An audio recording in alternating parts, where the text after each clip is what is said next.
ചന്തുവിന്റെ ജീപ്പിന്റെ ഭാഗത്തേക്ക് നടക്കുമ്പോഴും ഹർഷന്റെ മനസ്സിലേക്ക് ചന്തുവിന്റെ വാക്കുകൾ കടന്നു വന്നു. അങ്ങനെ ഇവളെ വിട്ടുകൊടുക്കാൻ എനിക്ക് കഴിയോടാ? എന്തുകൊണ്ടായിരിക്കും ചന്തു അങ്ങനെ പറഞ്ഞത്? ചന്തുവും അഭിയും തമ്മിൽ മറ്റെന്തെങ്കിലും?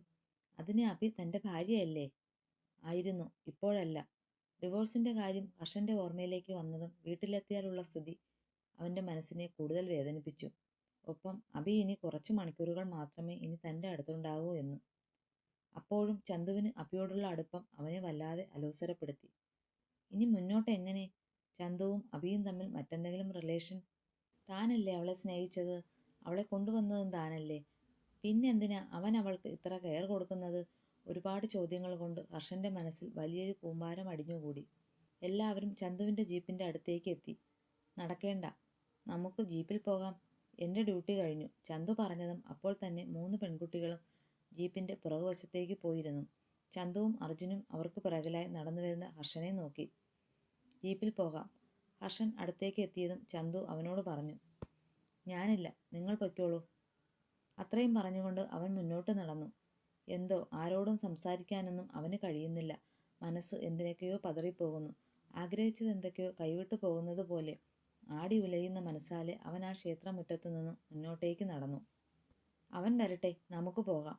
ചന്തു പറഞ്ഞതും തലയാട്ടിക്കൊണ്ട് പോകുന്നവനെയും ഒന്ന് നോക്കിക്കൊണ്ട് അർജുൻ ജീപ്പിന്റെ ഫ്രണ്ട് വശത്തേക്ക് കയറി. അപ്പോഴും അർജുന്റെ കണ്ണുകൾ നടന്നു പോകുന്നവനിൽ തന്നെയായിരുന്നു. മാനസികമായി അച്ചു മറ്റെന്തിനൊക്കെയോ വേദനിക്കുന്നുണ്ടെന്ന് അർജുന് മനസ്സിലാകുന്നുണ്ട്. എത്ര തന്നെ പിടക്കം നടിച്ചാലും അച്ചു ഒന്ന് വേദനിച്ചാൽ അതിന്റെ ഇരട്ടി പൊള്ളുന്നത് അർജുനാണ്. ഹർഷന്റെ ഈ വേദനിച്ച മുഖം അർജുനെ വല്ലാതെ അലട്ടുന്നു. പക്ഷേ എന്തിനെന്ന് മാത്രം അവനറിയുന്നില്ല.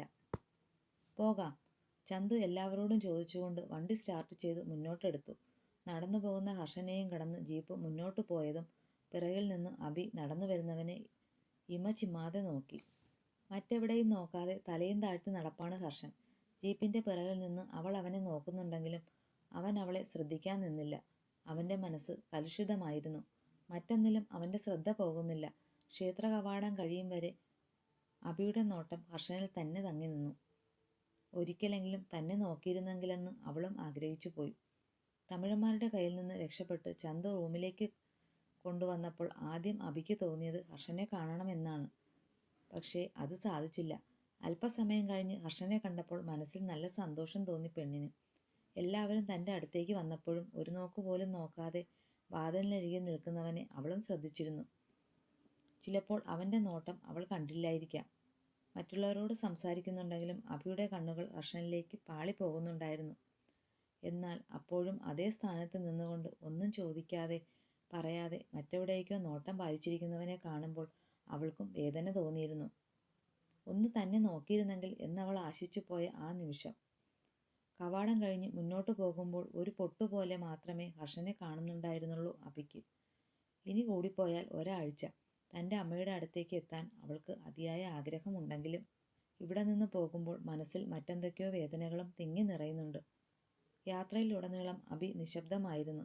മറ്റു 4 പേരും പരസ്പരം എന്തൊക്കെയോ സംസാരിക്കുന്നുണ്ടെങ്കിലും അഭിക്ക് ഒന്നിനും തോന്നിയില്ല. എന്തൊക്കെയോ വേദനകൾ അവളെ കടന്നുകൂടിയിരുന്നു. തറവാട് മുറ്റത്ത് ജീപ്പ് വന്നു നിന്നതും അകത്തുനിന്ന് ഗേറ്റ് കടന്നു വരുന്ന വണ്ടിയുടെ ശബ്ദം കേട്ട് മാധവനും മീനാക്ഷിയും പുറത്തേക്ക് വന്നു. ഇപ്പോൾ സമയം 12 മണി കഴിഞ്ഞിരിക്കുന്നു. ഇതെന്താ നേരത്തെ? വെടിക്കെട്ടിന് നിന്നില്ലേ? ജീപ്പിൽ നിന്നും എല്ലാവരും ഇറങ്ങി കോലായിലേക്ക് ഇറങ്ങിയതും മാധവൻ സംശയത്തോടെ ചോദിച്ചു. ഇല്ല അച്ഛാ, ഇവർക്ക് ഉറക്കം വരുന്നെന്ന്. പിന്നെ ആളും ബഹളവുമായിട്ട് അവിടെ നിൽക്കാനും കഴിയുന്നില്ല. ചന്തു ഇവിടേക്ക് വരുന്നുണ്ടെന്ന് അറിഞ്ഞപ്പോൾ ഞങ്ങളും അവൻ്റെ കൂടെ പോന്നു. എല്ലാവരെയും നോക്കിക്കൊണ്ട് മനസ്സിൽ തോന്നിയ കള്ളമങ്ങു അജു പറഞ്ഞു. ക്ഷേത്രത്തിൽ വെച്ച് അഭിയെ കാണാതായതും പിന്നീട് നടന്നതൊക്കെ വീട്ടിൽ പറയേണ്ടെന്ന് ചന്തു തന്നെയാണ് പറഞ്ഞത്. വെറുതെ എന്തിനാ വീട്ടിലുള്ളവരെയും ആദി കയറ്റുന്നത്? അതുകൊണ്ട് തന്നെ കുറച്ചു മണിക്കൂറുകൾ തങ്ങൾ അനുഭവിച്ച വേദന അവർ സ്വയം മനസ്സിൽ അടക്കി പിടിച്ചു. പോയി കിടക്കാൻ നോക്ക്, രാവിലെ കുറച്ച് സംസാരിക്കാനുണ്ട്. ഗൗരവത്തോടെ അഭിയെ ഒന്ന് നോക്കിക്കൊണ്ട് മാധവൻ മറ്റുള്ളവരോട് പറഞ്ഞു. എന്താ അച്ഛാ മുഖമൊക്കെ വല്ലാതെ? മാധവന്റെ തൊട്ടരികിൽ നിൽക്കുന്ന അമ്മയെ നോക്കിക്കൊണ്ട് അർജുൻ മാധവന്റെ അടുത്തേക്ക് നീങ്ങി. എന്തെന്നാൽ പോകുമ്പോൾ ഉണ്ടായിരുന്ന സന്തോഷമൊന്നും രണ്ടുപേരുടെയും മുഖത്തില്ല. അച്ഛൻ്റെ മുഖത്താണെങ്കിൽ ഗൗരവം. കുറച്ച് സീരിയസ് മാറ്ററാണ്. ഇപ്പോൾ പറയുന്നത് നന്നല്ല, രാവിലെ പറയാം. എന്താ അച്ഛാ, മാമയ്ക്ക് വയ്യായിക വല്ലതും? മാധവന്റെ മുഖത്തെ ഗൗരവം അർജുനെ മാമന്റെ അസുഖത്തെക്കുറിച്ചാണ് ചിന്തിപ്പിച്ചത്. ഏയ്, അതൊന്നുമല്ല, രാവിലെ പറയാമെന്ന് പറഞ്ഞില്ലേ. പോയി എല്ലാവരും കിടന്നോളൂ. മാധവൻ ഒരിക്കൽ കൂടി കർക്കശമായി പറഞ്ഞുകൊണ്ട് എല്ലാവരെയും നോക്കി അകത്തേക്ക് നടന്നു. എന്താ അമ്മേ, എന്താ പ്രശ്നം? അച്ഛൻ എന്തിനാ ഇത്ര ഗൗരവത്തിൽ സംസാരിക്കുന്നത്? മാധവൻ പോയിക്കഴിഞ്ഞതും അവിടെ നിൽക്കുന്ന മീനാക്ഷിയോടായി അർജുന്റെ ചോദ്യം. അർജുന് മാത്രമല്ല, മറ്റുള്ളവർക്കും അങ്ങനെ തന്നെ. ഇവിടുന്ന് ഇറങ്ങുമ്പോൾ വരെ ഒരു കുഴപ്പവും ഇല്ലാതിരുന്നതാണ്. പിന്നീട് എന്ത് സംഭവിച്ചു? അച്ഛൻ പറഞ്ഞില്ലേ രാവിലെ പറയാമെന്ന്. പോയി കിടന്നുറങ്ങും കുട്ടികളെ. ചോദ്യവും പറച്ചിലും ഒക്കെ രാവിലെ ആകാം. മീനാക്ഷിയും ഗൗരവത്തോടെ പറഞ്ഞുകൊണ്ട് അവരുടെ അടുത്ത് നിന്ന് നീങ്ങാൻ തുടങ്ങിയതും മുറ്റത്തേക്ക് ഹർഷൻ നടന്നു വന്നതും ഒരുമിച്ചായിരുന്നു. നീ എവിടെയായിരുന്നു ഹർഷ പോയത്? ഹർഷനെ കണ്ടതും അകത്തേക്ക് പോകാൻ നിന്ന മീനാക്ഷി അവന്റെ അടുത്തേക്ക് വന്നു. ഏട്ടൻ ഞങ്ങളുടെ കൂടെ ക്ഷേത്രത്തിലായിരുന്നു അമ്മേ. മീനാക്ഷിക്കുള്ള മറുപടി പൂജ നൽകിയതും മീനാക്ഷി അവളെ ഒന്ന് കണ്ണുരുട്ടി നോക്കി. മീനാക്ഷി ഗൗരവത്തിലൊന്ന് മൂളിക്കൊണ്ട് എല്ലാവരെയും നോക്കി അകത്തേക്ക് ഒറ്റ പോക്കായിരുന്നു. അമ്മ ഇത്രയും മാത്രം ദേഷ്യപ്പെടാൻ ഇപ്പോൾ ഇവിടെ എന്താ താൻ പറഞ്ഞതെന്ന അർത്ഥത്തിൽ പൂജ എല്ലാവരെയും നോക്കി. മതി മതി സംസാരിച്ചത്, പോയി കിടക്കാം.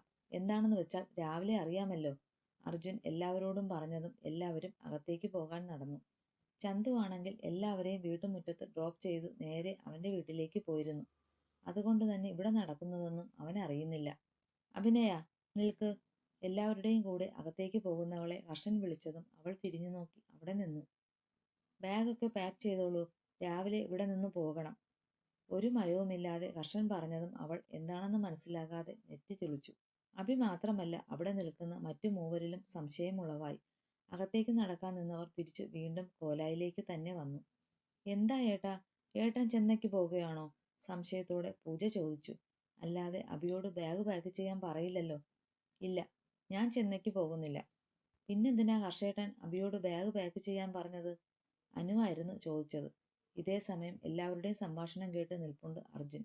അച്ഛൻ്റെ ഗൗരവവും അമ്മയുടെ ഗൗരവത്തോടുള്ള സംസാരവും ഇപ്പോൾ അച്ചു പറഞ്ഞതുമൊക്കെ കൂട്ടി വായിക്കുമ്പോൾ എന്തൊക്കെയോ അരുതാത്തത് നടക്കാൻ പോകുന്നെന്ന് അർജുന് ഉറപ്പായി. കോൺട്രാക്ട് വൈഫ് എന്ന ലേബലിൽ നിന്ന് അഭിനയ പുറത്തു വന്നിരിക്കുന്നു. ഇന്ന് ഡിവോഴ്സ് കിട്ടി. നാളെ അഭിനയ്ക്ക് എവിടേക്ക് വേണമെങ്കിലും പോകാം. ഉറച്ച വാക്കുകളോടെ പതറാതെ അഭിയെ നോക്കി ഹർഷൻ പറഞ്ഞതും അഭിയുടെ കണ്ണുകളിൽ നിന്നും നീർച്ചാൽ പുറത്തേക്ക് വന്നതും ഒരുമിച്ചായിരുന്നു. അഭിയെ പോലെ തന്നെ കേട്ട വാർത്ത മൂവരിലും ഞെട്ടൽ ഉളവാക്കി. മൂവരും ഒരുമിച്ച് അഭിയെ നോക്കി. ഡിവോഴ്സ്? സംശയത്തോടെ അർജുൻ ഹർഷനെ നോക്കി, ഒപ്പം കണ്ണുനീരോടെ നിൽക്കുന്നവളെയും. 5 മാസം മുമ്പ് മ്യൂച്വൽ ഡിവോഴ്സിന് ഞങ്ങൾ രണ്ടുപേരും പെറ്റീഷൻ കൊടുത്തിരുന്നു. അത് അപ്രൂവ് ചെയ്തെന്ന് പറഞ്ഞ് ഇന്ന് രാഘവിൻ്റെ കോൾ ഉണ്ടായിരുന്നു. എടാ, അതിന് നന്ദിനി അമ്മ. അഭി ഇവിടെ നിന്ന് പോകുന്നത് ഓർക്കുമ്പോൾ തന്നെ അർജുന് വല്ലാതെയാകുന്നു. ഈയൊരു നിമിഷം കണ്ടതാണ്, പക്ഷേ അവനൊരിക്കലും അഭി ഇവിടെ നിന്നും പോകുന്നത് അംഗീകരിക്കാൻ കഴിയുന്നില്ല. അമ്മയെല്ലാം അറിഞ്ഞു. രാവിലെ അഭിനയെ വീട്ടിൽ കൊണ്ടുവിടാനാണ് പറഞ്ഞിരിക്കുന്നത്. അത്രയും പറഞ്ഞുകൊണ്ട് ഹർഷൻ എല്ലാവരെയും നോക്കി അകത്തേക്ക് ഒറ്റ പോക്കായിരുന്നു. ഏട്ടാ, ഹർഷേട്ടൻ പറഞ്ഞതൊക്കെ സത്യമായിരിക്കുമോ?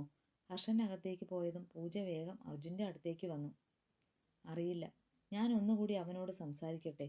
അർജുനെ പോലെ തന്നെ പൂജയ്ക്കും അനുവിനും സങ്കടമാകുന്നുണ്ട്.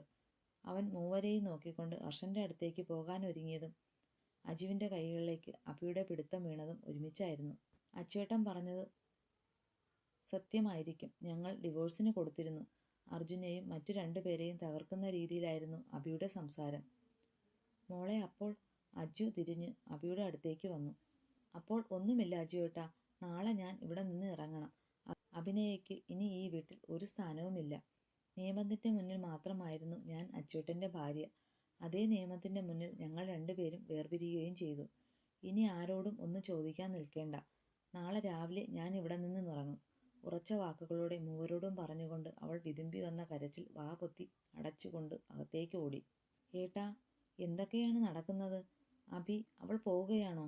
പൂജ അജുവിൻ്റെ മാറിലേക്ക് വീണ് പൊട്ടിക്കരഞ്ഞുപോയി. അതേ അവസ്ഥയിൽ തന്നെയായിരുന്നു അനുവും. ഒന്നും അറിയില്ല, രാവിലെ നമുക്ക് സംസാരിക്കാം. നന്ദിനിയമ്മ അറിഞ്ഞെന്നല്ലേ അച്ചു പറഞ്ഞത്? അപ്പോൾ ഇനി എന്താ ഏട്ടാ? മുഴുവനാക്കാതെ അർജുൻ നിർത്തിയതും അവൾ അവൻ്റെ മാറിൽ കിടന്നിടത്തു നിന്ന് തലയുയർത്തി അവനെ നോക്കി. അഭി പോകേണ്ടി വരും. നീ എന്താ സാവിത്രി കലണ്ടറിൽ അക്കമിട്ട് പഠിക്കുകയാണോ? കലണ്ടറിൽ എണ്ണമെടുക്കുന്ന സാവിത്രിയോടായി പാറൂമ്മയുടെ ചോദ്യം. ഇനി 5 ദിവസം കൂടി. നിറഞ്ഞ സന്തോഷത്തോടെ കലണ്ടറിൽ നിന്ന് മുഖം മാറ്റി പാറൂമ്മയെ സാവിത്രി നോക്കി. 5 ദിവസമോ? സാവിത്രി എന്താ ഉദ്ദേശിക്കുന്നതെന്ന് പാറൂമ്മയ്ക്ക് മനസ്സിലായില്ല. അഭിമോള് വരുന്ന കാര്യമാ ഞാൻ പറയുന്നത്. 1 വർഷം തികയാൻ ഇനി 5 ദിവസമേ ഉള്ളൂ. സാവിത്രിയുടെയും പാറുമ്മയുടെയും സംസാരം കേട്ടുവന്ന മാമൻ പാറുമ്മയോട് കാര്യം വിശദീകരിച്ചു. അഭിമോള് വരാറായോ? എൻ്റെ ദേവി, എൻ്റെ കുട്ടിയെ കാണാതെ അഭിയെക്കുറിച്ച് പറഞ്ഞപ്പോൾ പാറുമ്മയുടെ കണ്ണുകൾ നിറഞ്ഞു. പാറുമ്മയുടെ കണ്ണുകൾ നിറഞ്ഞതും സാവിത്രിയും കരഞ്ഞുപോയി. തനിക്ക് വേണ്ടി തൻ്റെ മകൾ അനുഭവിക്കുന്ന യാതനകൾ ആ അമ്മയെ എപ്പോഴും പൊള്ളിക്കാറുണ്ട്. അഭിയെ ഒരു നോക്ക് കാണുവാൻ ആ അമ്മ അത്രയും ആഗ്രഹിക്കുന്നു. നീ അവളെയും കൂടി കരയിപ്പിച്ചു. മാമ പാറുമ്മയെ വഴക്കു പറഞ്ഞതും സാവിത്രി തൻ്റെ കണ്ണുനീർ വേഗം തുടച്ച് ചിരിക്കാൻ ശ്രമിച്ചു. അവൾ വരുന്നതല്ലേ, ഈ വീടിൻ്റെ ഓണറോട് മാമ ഒന്ന് സംസാരിക്കണം. അഭി വന്ന ഉടനെ അഭിയുടെ പേരിൽ വീടാക്കണം. ഞാനത് ഓർക്കാതിരുന്നില്ല. അന്നേ മോളുടെ പേരിൽ അതാവുന്നതാ. ഇപ്പോൾ മോള് വന്നെങ്കിൽ ഈ വാടക വീട്ടിൽ നിന്ന് നേരെ അവിടേക്ക് പോകാമായിരുന്നു. പറഞ്ഞിട്ട് കാര്യമില്ല, യോഗം ഇതായിരിക്കും. അന്ന് ചെന്നൈയിൽ പോയപ്പോൾ ഹർഷനിൽ നിന്ന് ഏറ്റ അവഗണന ഇപ്പോഴും അവരുടെയൊക്കെ മനസ്സിലുണ്ട്. അല്ലെങ്കിലും ആർക്കും മഴക്കാൻ കഴിയുന്ന വിധത്തിലായിരുന്നില്ലല്ലോ ഹർഷൻ അന്ന് സംസാരിച്ചത്. എൻ്റെ മോള് അവൻ്റെ കൂടെ ഈ 1 വർഷം എങ്ങനെയായിരിക്കും ജീവിച്ചത്? ഒരു മനുഷ്യപ്പറ്റില്ലാത്ത കുട്ടിയാണെന്ന് തോന്നുന്നു അത്. അല്ലെങ്കിൽ അച്ഛൻ്റെയും മുത്തച്ഛൻ്റെയും പ്രായമുള്ള നമ്മളോട് അന്ന് അങ്ങനെയൊക്കെ സംസാരിക്കുമോ? എങ്ങനെയെങ്കിലും അവൻ്റെ കയ്യിൽ നിന്ന് എൻ്റെ മോള് രക്ഷപ്പെട്ടു വന്നാൽ മതി. സാവിത്രിയുടെ മനസ്സിലും ഹർഷനെക്കുറിച്ചുള്ള രൂപം ഇപ്പോഴും അന്ന് ചെന്നൈയിൽ നിന്ന് തങ്ങളോട് വഴക്കിട്ടതാണ്. അന്ന് ആ ഓഫീസിൽ നിന്ന് നിറമിഴികളോട് ഇറങ്ങിപ്പോകുന്നത് സാവിത്രി ഓർക്കുന്നു. മതി സംസാരിച്ചത്. മോള് വരുന്നതല്ലേ, അതിന് ഇഷ്ടമുള്ള ആഹാരമൊക്കെ ഉണ്ടാക്കണം. ഇനി 5 ദിവസമല്ലേ ഉള്ളൂ. അതിനു മുമ്പ് വാങ്ങാൻ പോകുന്ന വീട് ഒന്ന് പെയിൻ്റ് അടിച്ചേക്ക്. പാറുമ്മ പറഞ്ഞതും മറ്റു വിഷയങ്ങളിൽ നിന്ന് തെന്നിമാറി വീണ്ടും അഭിയുടെ കാര്യങ്ങളിലേക്ക് അവർ ചേക്കേറി. ഹർഷൻ രാത്രി പറഞ്ഞതുപോലെ തന്നെ ബാഗൊക്കെ പാക്ക് ചെയ്ത് അഭി താഴേക്ക് വന്നു. എല്ലാവരും ഹാളിൽ നിരന്നു നിൽപ്പുണ്ട്. ചിലവരുടെ കണ്ണുകൾ വേദനയാണെങ്കിൽ ചിലവരുടെ കണ്ണുകൾ നിറഞ്ഞു കവിയുന്നുണ്ട്. ബാഗുമായി അവൾ താഴേക്ക് വന്നതും എല്ലാവരെയും നോക്കി പുഞ്ചിരിക്കാൻ ശ്രമിച്ചു അഭി. അമ്മയോട് ദേഷ്യമൊന്നും തോന്നരുത് മോൾക്ക്. മോളുടെ നല്ലതിനു വേണ്ടി മാത്രമാണ് അമ്മ ഇപ്പോൾ ഇങ്ങനൊരു തീരുമാനമെടുത്തത്. അല്ലെങ്കിലും 1 വർഷം കഴിഞ്ഞാൽ മോൾക്ക് ഇവിടുന്ന് പോകേണ്ടത് തന്നെയാണെന്ന് അമ്മയ്ക്ക് അറിയാം. എൻ്റെ മകൻ കാട്ടിയ ഒരബദ്ധമാണ് മോളെ ഇവിടം വരെ എത്തിച്ചത്. മോൾക്ക് നല്ലൊരു ജീവിതമുണ്ട്. ആരുടെ മുന്നിലും അടിയറ പറയാതെ സ്വയം ജീവിച്ചു കാണിച്ചു കൊടുക്കണം. എനിക്കറിയാം എൻ്റെ മോൻ മോളെ ഒരുപാട് ഉപദ്രവിച്ചിട്ടുണ്ടെന്ന്. ആ സമയങ്ങളിലൊന്നും അമ്മയ്ക്ക് അറിയില്ലായിരുന്നു ഒന്നും. അങ്ങനെ എന്തെങ്കിലും ഞാൻ അറിഞ്ഞിരുന്നെങ്കിൽ അന്ന് ഹർഷനുമായുള്ള മോളുടെ ബന്ധങ്ങളൊക്കെ ഒഴിവാക്കി മോളെ ഞാൻ തിരികെ വീട്ടിലേക്ക് അയച്ചേനെ. നിറമിഴികളോടെ അഭിയുടെ 2 കൈകളും കൂട്ടിപ്പിടിച്ച് നന്ദിനി പറഞ്ഞതും അഭി പൊട്ടിക്കരച്ചിലോടെ നന്ദിനിയെ പുണർന്നു.